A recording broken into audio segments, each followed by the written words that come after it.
Hi, Jason. Hi, Bill. Where have you been, man? I've been in a undisclosed location. That's what I've been telling everybody, that you've been on hiatus. Working on... And then I said you're on vacation, and then nobody believed either one of them. They were just saying, why won't Jason be on the show with you anymore? It was a working vacation. I will say that. It's been forever. It's been, I think I did 2, 4, 6, 8, I think like eight shows without you. Yeah. 8 weeks. And amazingly, no one gets an 8-week vacation. You're not getting paid, by the way. I'm not covering your vacation. Sorry. There's pay? Awesome. There has been since you've been gone. Oh, I kind of noticed that. I full confession, I haven't listened to... I listened to one episode. What? Wait a minute. While I was away. You haven't... You're not even... Look, how do we get listeners if the guy who helps me start the show won't even listen to the show? Well, here's the thing. Well, he's off and has extra time driving around. He can't find 30 minutes to listen to our podcast. Extra time? No, there's no extra time. See, here's the thing. I tuned into you and Jim, and it sounded so good that I couldn't bring myself to listen to the others. Oh, that is such a suck-up answer. Then, oh, my God. No, wait, there's more. Oh, no, there's more. And then I noticed that the numbers, our downloads, were up. Yeah? Yeah, like I leave, and the numbers go up. Like everyone at the party was waiting for me to leave the room so they could come in and have fun. Bad. You're just feeling bad. That's what it is. Yeah, I couldn't do my work and cope with it, which would have been like counterproductive as to why I took the time off in the first place. Well, okay, then why did you take the time off in the first place? I mean, I didn't tell anybody. I knew. But I didn't tell anybody why you did. Well, like David Carradine, I was wandering around really looking for the true meaning of life and trying to understand what it was that was missing. And tell us, Grasshopper, if you walked the rice paper or did you not? I did not. No? Rice paper's not comfortable to walk on. I proved it. But no, what was missing in my life was the Bill and Jason show, and also getting all ramped up technically and things like that to go all TV, do like TV type stuff. You're gonna be in television? No, this project involves not just me but you. When? I'm going to be on TV? You are. You can't give me this information ahead of time? You're going to be on web TV. Web TV. So Spider-Man. Spider-Man hosts a TV show, and I'm going to be on his web TV. Spider-Man? Yes. Spider-Man. Well, I don't understand. This is my sound effect for the web man. I don't understand the Spider-Man reference. You didn't like Spider-Man? You weren't a Spider-Man person? I like Spider-Man. I don't get it. He makes webs. Web! Spider-Man. You're being punny. I'm not being punny. He did that exactly. That's exactly what he did. well, is it web TV? Isn't that what you were going for? Yeah, that's what I'm going for.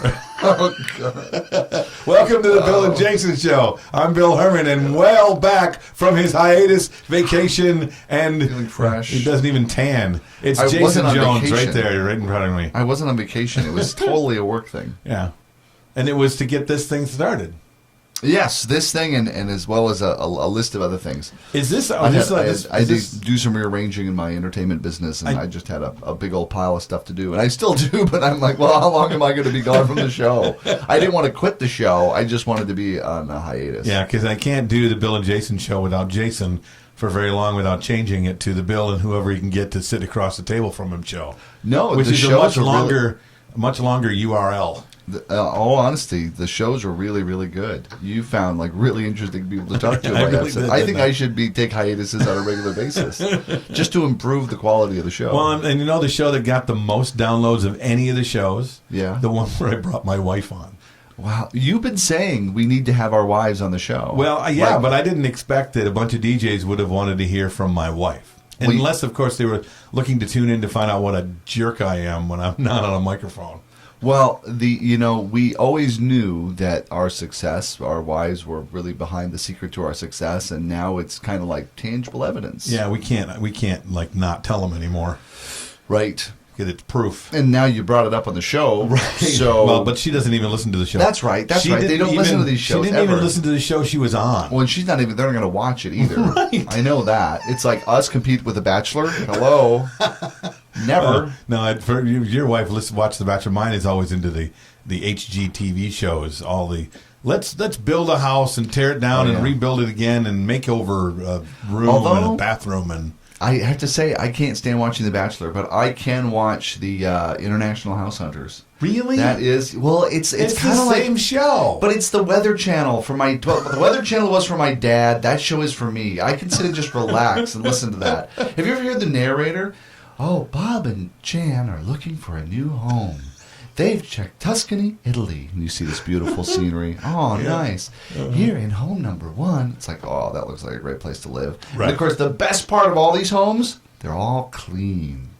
Oh, that's why you watch. They're totally organized and clean and stuff like that. Because there's nothing in them. That when you sell a house, there's nothing in them. I mean, you can't sell a house full of your stuff. You just can't. Well, in other countries, most places come furnished. You don't drag your stuff around. No. I mean, full of all your stuff. I mean, not your furniture, your stuff.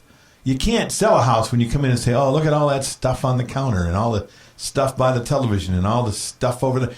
People don't buy a house when it's full of stuff. Well, no, because if they came in and they saw my stuff, they'd be like, "Oh, I could never afford this place because my stuff is priceless."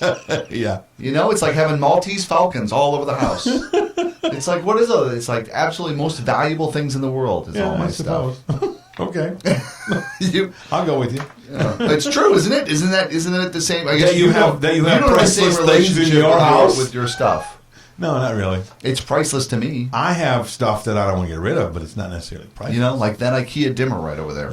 Priceless. I couldn't control my little TV lights without them. Yeah. If you, I know you can't see this on because there's a couple of tight shots of our show here, but he's turned this whole office into a television studio, and I don't know why we're not using the TV studio area to do this, but because it's only a 12-foot by 12-foot room. Yeah, I suppose. And this is where we always sit for our podcast. Well, I didn't want to disrupt this. I didn't want to get you flustered by completely changing the entire environment. I'm not easily flustered. I didn't say you were easily flustered. I just said I didn't want you to become flustered because I put you in a brand new environment. Well, the most interesting thing to me is that we're doing this in coordination with the Disc Jockey News. Yep.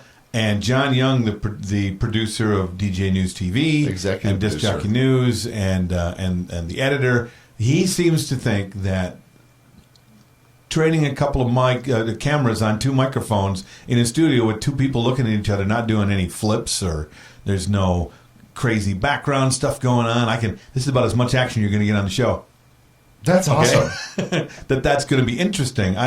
Wait till we do this in 3D. I worked in radio. I wasn't that interested in sitting and watching a guy in a studio when I thought it was interesting. Well, that's because you worked in radio. I suppose. You knew what was behind the curtain. So this is going to be cool for people. I don't know.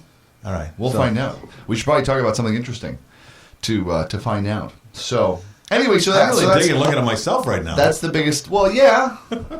That's, there was a major bank did a study to find out what they could do so that because people wait in line. Right. And there's just nothing you can really do. There's going to be times where people are going to have to wait in line. And that was one of the biggest complaints customers have. I hate waiting in line. Because, in this day and age, it's like, if I don't get it now, I don't want it. Right. Even my son is that way, He's like, all or nothing. So they had a clown doing balloon animals and stuff for people? No, what they discovered is that people will be calmed down and will wait the longest if they're able to see themselves.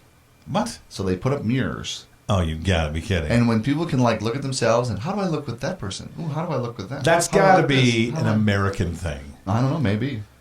People are that narcissistic that to wait in line, looking at themselves will be. It's not narcissistic. It's human. You know what I mean? It's it's both self-consciousness. It's both oh, there I am. All right.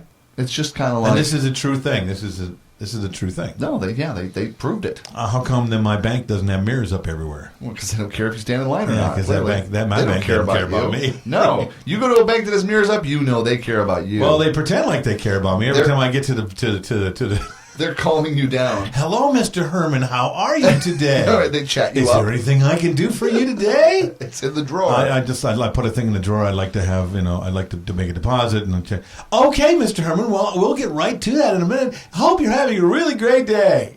I just want to reach through and just smack that crap out of them. See, if they were really good, they would actually have a little notes section where they would have to type in about each customer, and so they'd be like, "Oh, how are your kids today? Did Letty win the soccer game? Oh my gosh, you remember that? I mean, people would really like that. Well, if I was sharing that with my bank teller, but I mean, I don't.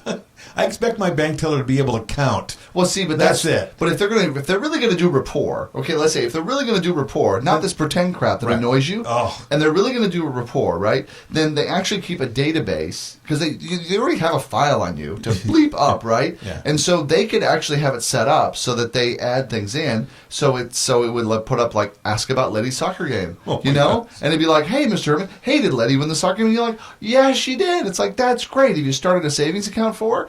No, let's get that started. I mean, that would actually kind of be effective because it's like you then are tuned into what's happening, and then there's an electronic way to manage that. Well, they make it really easy. They just hook into the NSA's database. That's all the information they need. They don't have to collect it again. Well, they got to pay for that. Well, I suppose I'm paying for it because, damn it, and taxes are really things are.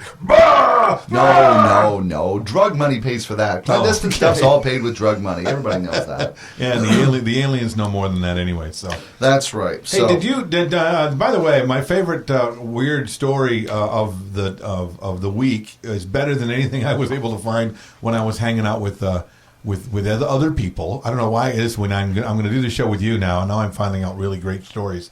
But because you know you don't have an interesting person to talk to, so I didn't say that. I would never say that. I didn't put words in your mouth. Okay, so.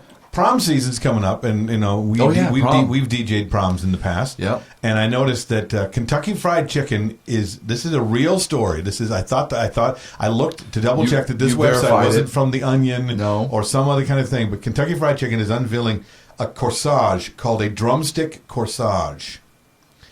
This is how the story's written. Well, is it original recipe or crispy? Well, you can have whatever you want. Apparently. Oh, wow! What's more romantic than the smell of a fried chicken drumstick? Well, not much, KFC hopes. The chicken chain king teamed up with a Louisville, Kentucky florist to offer a corsage for prom dates that come with a fried chicken drumstick, according to CNBC and Today. It's a little more do-it-yourself because the corsage goes for $20, and then you get a $5 gift card that comes with the drumstick. But I saw the commercial for this thing, and then he's sitting there sitting between the parents, and the girl comes down looking all beautiful, and they look at each other, and it's lovely, and we like it. And he has a box for her, and he opens it up, and it's a flower with a chicken drumstick attached to it, and she looks at it kind of weird, and then he attaches it to her arm, and they look at each other lovingly. And the next shot is them at the dance, slow dancing, kind of with room between them and everything, looking really nervous. And then all of a sudden they see each other and they come in for a kiss, and it's going to be very romantic. And she passes right by him and then starts chomping on the chicken wing. Oh, she chomps on the chicken wing. Yes. Nice. This is a real thing. That just mortifies, as a parent, that kind of mortifies me, really, all it really does. But, I mean, if it's extra crispy, I suppose. Well, but she did, according to the commercial, it was original recipe. Her favorite. Yeah. Right. Well, nothing like having a little carcass on your tux to, really entice the... forget pheromones. You just need some carcass there. Well, and they attached it to her because they thought that the one thing a woman wanted to have attached to her dress was a greasy piece of fried chicken. Well, yeah. Who did you date growing up? Where did you grow up? I thought you grew up in the rural area. I did, but I mean, come on, man. I want to look pretty in it. Tie the chicken leg around the kid, and then he runs around the playground, and everybody chases it. Being upset with me if I hadn't dressed up. She put me in a powder blue tuxedo with an ascot for my prom. Yeah, I had an ascot. What's an ascot? So I'm like the oldest person in the show. Apparently, it looks like a scarf, like a little scarf thing. Oh, you have the little scarfy thing. Yeah. Like around, and then it wasn't little Lord Fauntleroy kind of thing. Exactly. But what makes it even funnier? Were you wearing knickers too? Yes. You have a problem with that? You were lying. You were not wearing knickers. Knickers at a prom? You didn't wear knickers at your prom? No. I'm wearing knickers under my suit right now. You feel nice. You're evading the question. What? Did you wear knickers to your prom No, I to didn't go wear with your knickers little to my- Lord Fauntleroy thing? but the ascot was even fake. Okay, it's not tough to make an ascot. Okay, you just get a scarf and you put it around and you kind of fluff it up. You got an make ascot. one with a chamois. No, this thing was like the tie you get with a tuxedo that kind of goes around the thing and has a little clip on the side. Mm-hmm. That's what it was, and then it had this big right in front. I should find a picture. I have a picture of me with me and my three buddies. Where they took a picture of all of us. Three couples went out. We that should day. put up our prom pictures on the on the Bill and Jason show. You went to page. prom? I went once. Oh, that's not. What was his name? I did. I don't remember. No, it was my good friend Krista that I went with. Oh, Krista. I remember. Yeah. Mm-hmm. Yeah, and we went and we got. Well, you went as friends. Borrowed my parents' out of town car. The what? Yeah, I didn't have a girlfriend. So, are you kidding? I'm a DJ. What's an out of town car? The Is it like car? the good shoes and the tennis shoes and the good shoes? Well, my parents had the kind of funny thing. My dad is a mechanic, right? So Right. he can fix and maintain everything. So Uh-huh. my parents had their commuter vehicles. My dad had like a cool, like a Toyota pickup. Remember when Toyota pickups were cool, the little Yeah. ones, Right. The kind of like it was kind of jacked up, all that kind of stuff. I could never drive it. Right. Every time I asked him, he'd say, "What's wrong with Mom's car?" Well, nothing. It's just not cool like yours. No, go ask your mother. So he was really possessive about his Toyota truck. And then my mom had this little Ford Fairmont, which was her commuter. And then we had in the garage a big diesel Oldsmobile that was our out of town car. Really? Yeah, that was only for going out of town. Because apparently it was reliable and less likely to break down, which I thought would make it more exciting for my dad anyway. Because when he converted a school bus into an RV, every time we took it out, it broke down, and I thought he planned that. Like, well, I won't fix that now because it might break down on the road, and I'll get to fix it. Well, he I think converted a liked doing school that. bus into an RV. Yeah. How was there such a thing as an RV back then? Oh yeah. Oh yeah, this is bad idea number 3,292. I'm telling you, it's like they're noisy. It's just never. It's going to be like a school bus, no matter what you do to it. It's going to ride like a school bus, no matter what you do to it. Right. You know, I felt more like we were going on some military reconnaissance mission than I did actually on a family vacation in our cushy See, little you should have thing. taken that to the prom. That would have been cool. That would have been really cool, and it was like Robin's egg blue. They called Oh it. my gosh! Yeah. Yeah. That's the color of the tuxedo my girlfriend made me wear. So you would have blended right into the bus. Well, I would have been like invisible driver. Mm-hmm. Yeah. With my feathered hair and my Nice. yeah, I had the feathered this way and that way. Yeah, well, that's great because when it's feathered, it doesn't fall in your eyes. Yeah. Mm-hmm. Yeah. So I took the out of town car. I took Krista in, and the thing that I remember the most is when we did the promenade, which is when you get announced, and everybody's Right. like, "Yay!" and everybody's like taking pictures and all this stuff. I wore sunglasses with little Knight Rider lights that blinked back and forth. You did not. I did. You didn't. I did. I got lots of cheers. It was great. And I was all scared. I'm like, should I? Shouldn't I? Should I? Shouldn't I? Oh my God, it's prom. It's super significant. You totally shouldn't. Okay, then I will. Is that what you said? I don't remember. Oh, so you went with a girl and you ignored her the entire time. No. We were friends. We were good. We were there for an hour, and then we went to some party somewhere. Okay. It wasn't like today where they actually have an after prom party.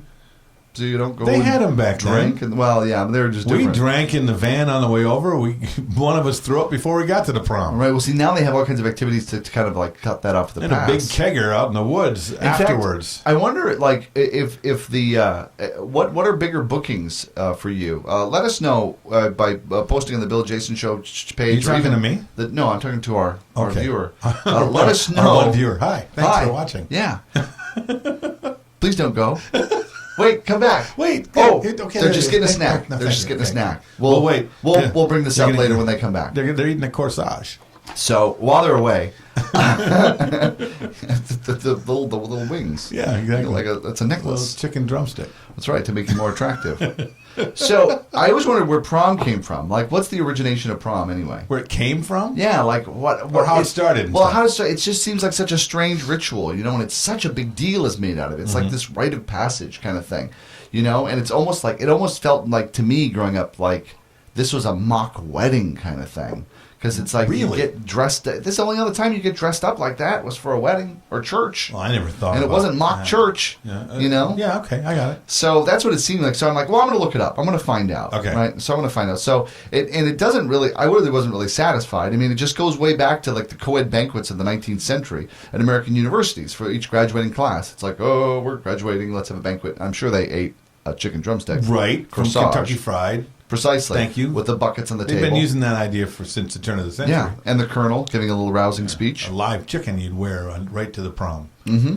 And then it grew from there, and as in the 1940s, it started getting younger and younger, and then started being incorporated into high schools. And when everyone got affluent in the 1950s, back when there were lots of good-paying jobs, then it became more elaborate at high schools and things like that. Well, didn't no, you've got the prom only going back to the turn of the century here in the United States, right? Yeah. Didn't it start like even earlier? I mean, wasn't it kind of a version of the big debutante balls that happened back, in England? Well, maybe amongst those classes. Right. I mean, this is. The idea But of I mean, doing something like that. That's a different thing. I mean, Okay. you could take the word prom comes from promenade, a formal introductory of parading guests at a party. Right. Which every party, I just realized every party I've ever held, I left out the prom. Oh. Don't you think we should when you have guests at a prom at your parties at your house? Don't you think you should? At next Oscar party, you need to promenade everybody. Better than that, next party we do in Las Vegas for the entertainment experience, when we have that big party up in the suite. We always get the penthouse suite, and we do a big party for the entertainment experience. Mm-hmm. We should do that there. That's a great idea. We'll set up a speaker and then say, get everyone's attention every time. Ladies and gentlemen, ladies and gentlemen. British guy, That's right. We know lots of British guys. Exactly. I have one of the British guys with a really cool British accent say, "Ladies and gentlemen, your next guest, DJ Funky Monkey." Well, they could do they could do the formal, because they have like formal Toastmasters over there, and so we'd have to say, bring a red coat, because they have to wear the red coat and tails, and the thing with the little cup on the end, so they can get small again. So they could. What? The cup? I thought that was for tips. Yeah, no, it's not for no. Oh, hey, thanks for not butchering my name. Here's $5. You're welcome. All of our British listeners just left. Sorry, guys, bye. They don't like those Toastmasters anyways. The wedding entertainers that we know over there are way more fun than Toastmasters. True. So we just lost all our Toastmaster video viewers. Sorry, guys. Bye. I apologize. Go have some chicken. So the prom that would have been really cool would have been to go to Susan Ford's prom in 1975. Who's Susan Ford? Somebody you knew from school? Susan Ford. Well, it's not Henry's daughter. Well, it couldn't be, because you ain't that old, mister. What? Well, no. You're not old enough to know Henry Ford's daughter. Well, I don't know Susan Ford. Well, who is Susan Ford? How do you know? Well, you know of her. She got to go to the senior prom at the White House. Oh, President Ford's daughter. Yes. Held the senior prom at the White House. Because that's what any dad would do if he had a place like that, and to keep an eye on his daughter. Well, and when he went to see how many Secret Service people were available, half were on vacation, so it's like, just have it here. Oh, I bet you it was more, because I'm a father of daughters, and the idea of letting them go to prom, when I could think, if we had them in my house with all that security teams and they're all armed, then my daughter will be completely safe at prom at my house. Right, exactly. I mean, nothing intimidates the boys like guns. Yeah, well, yeah. Secret Service guys. So what did President Ford say? Listen, son, I'm not afraid to lose another election. No, that wouldn't sound right. No, he didn't really win an election, did he? Ford? No, he was. I don't know. I think we're getting into territory we don't know much about. No, well, I know a little bit. I mean, he became president after Nixon, and then he didn't win the next election. He didn't. No. See what happened? He was thought of as a big bumbling guy. Chevy Chase turned him into the guy who couldn't be elected. When Chevy Chase did all of his did the spoof stuff, and every time he came out, he fell down being the president. Well, they do that every time for every president. Yeah, but this was the first time that they really ever lampooned a president like that serious, and on television. Well, that was the first time Saturday Night Live came about. Right, that's what I'm saying. So there really wasn't a venue for it. Right. That's what I'm saying. That's like saying, Why are you getting mad at me? nobody did a talk show like Jack Parr when Jack Parr went on it, because that was amazing. It had never been done like that before. No because, one had done that. You're right. Because Absolutely. it hadn't been done. Because there wasn't a show that had a little patter with guests and stuff like that. You don't know that. They could have been sitting around doing that stuff, at the debutante ball. Well, they did it like radio, but they never did it on TV. See? That's See? just what I'm saying. Nobody did it like that because they didn't have television. They made it original. Exactly. I think this is a good time for a break. Okay, you're listening to the Bill and Jason Show. Okay, now we're going to put some video stuff in there for the break then. No, this is where we edit in. If you're watching the show on this, you're probably not hearing the commercial, I suppose. Well, yeah, you would be. Oh, so you're going to have to cut it in? You're going to have to cut it in. I have no idea how that's going to work. We always cut the commercial in later. Well, we would do that. Oh, let's do a commercial then. We just did. Okay. Well, then before we move on, we should, because you have more to talk about, I think, on the prom thing, right?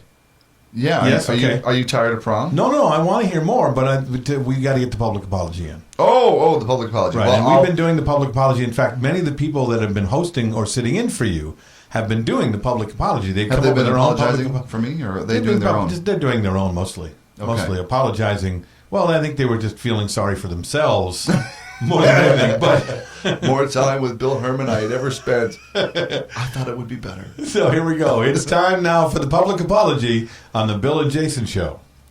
I'm very sorry. I've been gone for so long. I'm back, and hopefully you won't go away. How's that? It's all right. I even looked into the camera. Oh, it's nice. And that's the public apology on the Bill and Jason Show. Did you look in the screen to see me looking in the camera? No, I was looking at you to see if you were being sincere. Were you looking back to see? No, I was looking right in your see? eyes, looking for sincerity. See if you were looking back to see. See if I was looking back to see. Yeah. If you were looking. This is like an infinity mirror. I love this. It's and hopefully after a few shows we'll stop being so preoccupied with the cameras. No, we won't. Okay, I'm too much an egotist. It'll be fun. So, all right. So let's talk about. Well, now we know all about proms and DJing. Proms for young people, appropriate proms, and now there's the whole world of adult proms that have come about.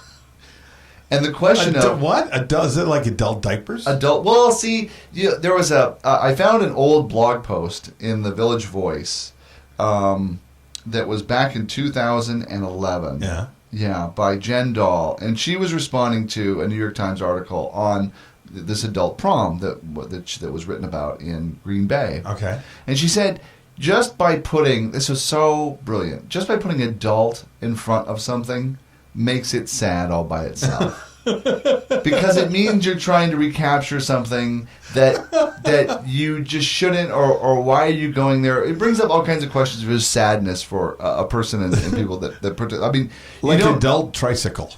Right. Well, but I mean, everything is assumed as an adult thing unless it's for young people, right? You spend the most of your life as an adult. Adult twerking.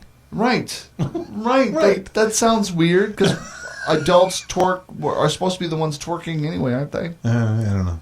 I don't know that I'd want to see my dad do any twerking. That's a Pandora's box. Thank you. Let's not go there. But you get what I'm saying, I just got really oogie.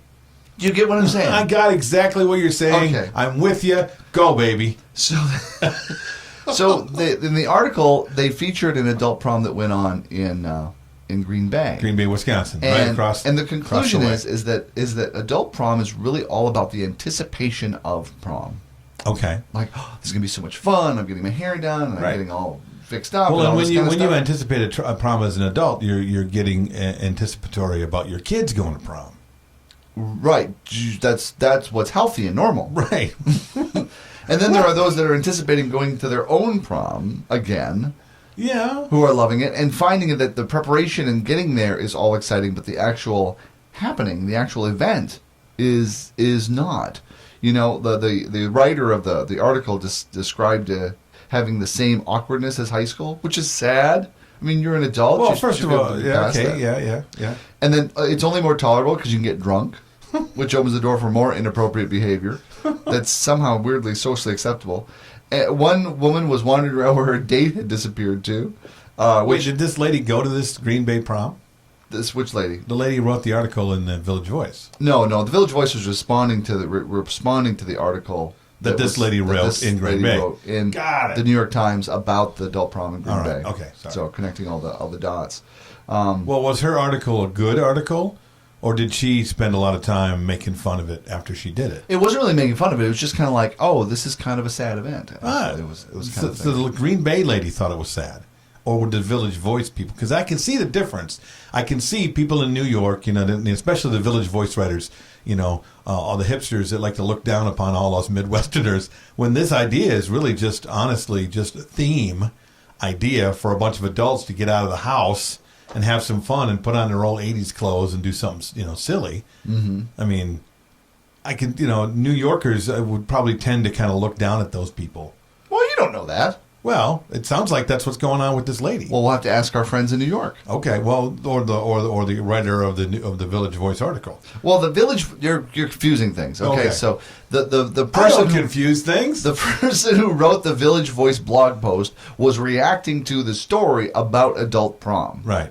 and making the observation that as soon as you put adult in front of anything, it makes it kind of sad, like you're trying to relive or recapture something. Right. Because I mean, really, truthfully, I would not in a million years want to go, hey, I want to do prom again as an adult. That would not even that doesn't even fathom as something interesting to even pursue or try to do. Really? Yeah. It sounds like fun to me, actually, and not like real prom, but like a fun theme costume type part. I mean, because That's not prom. But that's what they're doing. That's not adult prom. Adult prom is recreating what kids do. Oh. That's adult prom. I've seen people do like the 80s prom and stuff. And a queen. Yeah. And, you're talking about like a costume party. Yeah, but they also do the king and the queen and stuff. Recreating because they missed out on their own experience. You wouldn't need to put adult in front of what you're describing. Oh. Well, that's true. That's true. We could call it the 80s prom. Or whatever. Parents' prom. Old people prom. Old people prom. It's the same thing. Right. It's the same thing. I think. Shriveled and jiggy. I think we got, the lady over in New York who's never been outside of Brooklyn, saying, oh, those people in the Midwest, it's very sad. They're very sad people doing something very sad. Because it's just so sad. Okay. And they don't know the first thing about living in the Midwest. I'm looking down on her now, okay? I'm looking down on the Village Voice lady. Okay, wait a minute now. So, adult prom is a Midwest thing? Well, apparently, because she'd never heard about it, and the first thing that she heard about was in Green Bay, Wisconsin. They wrote a story about an adult prom that happened to be happening in Green Bay, Wisconsin. Right. Where they talked to people. And that's the one she Bay. responded to. And she responded to the story. That doesn't necessarily make adult prom a Midwest thing. It does now, because I said so. It happens all over. Has happened all over. There was an adult prom that happened here in was there First one in Avenue. Brooklyn next to the Village Voice? Invite that lady to that one. So she knows what it is. I think we should have her on the show so you can rip her a new one. And I'm going to go have lunch, and when I come back, she'll be puree, and we can have her for dessert. Oh, all right. So anyway, I've taken you too far off. Of course, I haven't. No, we're right on. We're right on. So the question I have is for you, our viewer, listener, and you is you, mister. By the sounds of it, you would be eager to go to an adult prom. I think I'd probably being a DJ, I think I'd be more eager to do one. The last real serious dance like that I'd been to, other than weddings since prom was prom. I was anticipated going and having fun and doing a thing and going with a girl and what might happen before, during, and after, and all that stuff. But nothing. hey, but there's always anticipation. You haven't talked to her. She hasn't written anything. There's no photographs or proof. So beyond that, it was weddings I went to, or mostly things that I worked. So the idea now would be I'd be excited to do that, and as the DJ, I'd be excited about helping to recreate those things, because if you're going to give me a theme, then I'm going to go all out and recreate the whole idea to make us all feel young again. If and that's what you're doing. And if'n is a word that I'm going to add to the if'n, AIFN, if'n. So what would you? Four times. So what would you do? What would you do to create it so it's not just? So we're not like reliving the past. We're having a new experience. But why would you not want to relive it. It would be a new experience So because you are an adult, and it has been a long time since prom. The idea of reliving it again or doing all those things again from this new adult perspective actually seems kind of fun. See, not to me. It really doesn't. If it was something else, something other than like, oh, let's just redo all the stuff that we did in high school. Well, that's what like not attractive. You'd attract all the people that had a wonderful time at prom and had a wonderful time with all that and really, really enjoyed all of that and thought it was just incredible experience and they want to relive it. That's who you're going to get. So how are you going to capture like everybody so they're not just like, oh, that? You know what I mean? That's what I'm asking. Well, or don't you want the that crowd? I don't know. I guess you're going to have the that crowd no matter what you do. You do class reunions, and they have that about coming back together just because it's high school period. So, well, not the ones that go usually. And a lot of those people that were like, oh, that didn't go to the dances in the first dance. But a reunion is its own thing. A reunion isn't like, hey, let's relive our senior year. That's exactly what reunions are. A reunion's about getting together with people and they relive all their old nicknames, and they do it in the old gym, and they talk about who the prom king and the homecoming king was. That's they not got what pictures of your friends back in high school up, and it's all about reliving all that stuff. That's exactly what it is. Well, it's not about reliving. It's its own thing. It's about going back to connect with people that you haven't seen for years, that you had a relationship at a very specific point in time so of your you're life. Looking at a different perspective, that's all. You look at you use that same perspective to look at the prom, and all of a sudden it's a different party, isn't it, mister? This is okay. You have your own thing about this. That's what it is. So you were abused in high school, and you don't want to see these people. You're having a problem right now. I went to my 10-year reunion. I missed my 20-year reunion. I was interested in going to my 20-year reunion, but I didn't. And the only reason I was interested is because I happened to notice that I seemed to be aging better than others, so I could look so much better than everyone else. Like, oh my! That would have been awesome. Just do a lot of selfies. Picture of the youngest guy with all of his friends from school. I gotta get a picture of us together. You look horrible. I mean, you look really wise. Let's go. You're like Yoda. That would be awesome, man. Well, okay, let me ask you this. If we're going to talk about proms and what you might do, and by the way, this question that he's asking me, if you're watching the show or you're listening to the show and would like to respond and tell us your answer to that same question Jason gave me, I'd like to hear it, and we both like to hear it. But let me ask you this. If you had been hired to do the prom at the White House, how would you come at that as the DJ doing the prom at the White House? First of all, I wonder if they'd get a DJ. And secondly, if they did and it was you, okay. Well, why wouldn't they get a DJ? Don't turn this around on me. The question's on you, mister. I just answered mine, and you gave me a bunch of crap about it. So what are we doing? How are we doing on time? We're doing just great. Are we? Yeah, we're doing great. Sure? Yeah, we're not going over time. I wouldn't lie to you. I don't know if I like you being the timekeeper. You're trying to get out answering this question. Answer the question, we'll think about quitting. So, you got to do the White House prom. What's the first thing you got to do, or at least what's the point of view you're going to come at it from, as the DJ of the prom that's being done at one of the girls' parents' house, and it happens to be the most secure home in the United States. Of course, it would kind of depend on, in terms of the brainstorming, in terms of like what the kids would want to do. But let's just assume that, for the sake of conversation, that the kids want to do whatever, like we say, they're like, brilliant idea. Well, they want all the songs from from 1974. Oh, you want to talk about music? Well, no, I just want to know what's your perspective. Kind of your perspective. You're coming at it from a point of view. What are you going to do? What are you most worried about? Well, I mean, it's like, I'm not really worried about anything, but like, kind of like, what am I going to create? So we have a really unique environment. We have a really unique space. So that's something and a really unique experience all by itself before we start even injecting anything. In the presidential ballroom. How do we put in some play? You know what I mean? Some kind of fun. Right. Sort of thing. So the first thing that pops into my mind is that, what if couples wanted to like pick a country? Like to make this an international diplomacy kind of a thing. You know what I mean? Okay. Where it's like, and then they could choose that, and they could dress according to like that country kind of thing, and be. But if everybody like wants to be American, then that might be kind of tough. But they could pick a state, right? Or something kind of thing that kind of fits with the theme of to make it kind of a mixer. Presidential, yeah. Sort of thing. That's just kind of what pops into my head. Well, first of all, I'd like to be able to be sure to get that announcer who announces the president coming in for a State of the Union address. Make that guy introduce all of the kids coming in. Mr. Speaker, here comes Tiffany Johnson and Mark Swinson. The Sentinel. Right, get that guy. Is bringing everybody that in. That would be super sweet. And then, do something if you're going to be that elegant in one of the most elegant places in the United States, in the presidential ballroom, you got to do a keg stand. A keg stand? You got to do one, man. I mean, come on. Got to do some keg stands. You got to play some beer pong. What are you going to put in the kegs? Beer. You got Secret Service agents that know how to get a little booze, if you know what I'm saying. We have amnesty inside the White House.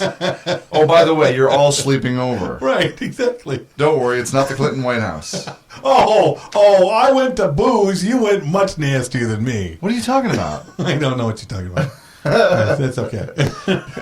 All right, and guys, that's a good time to say so long, goodbye. Hey, this is kind of fun. Doing the TV thing. I think it is too. I'm going to have to do something about the pores in my nose. The most interesting thing is going to be whether or not anybody finds this as interesting as we do. We may not want to know the answer to that. If you haven't tweeted us in a while, be sure you go tweet on our Twitter, okay? Like us on Facebook, okay? Yes. We've got a lot of people there. The Bill and Jason Show page on Facebook, you can find us there. And email us, Bill or Jason at BillAndJasonShow.com. And answer our question on Disc Jockey News TV. Bye.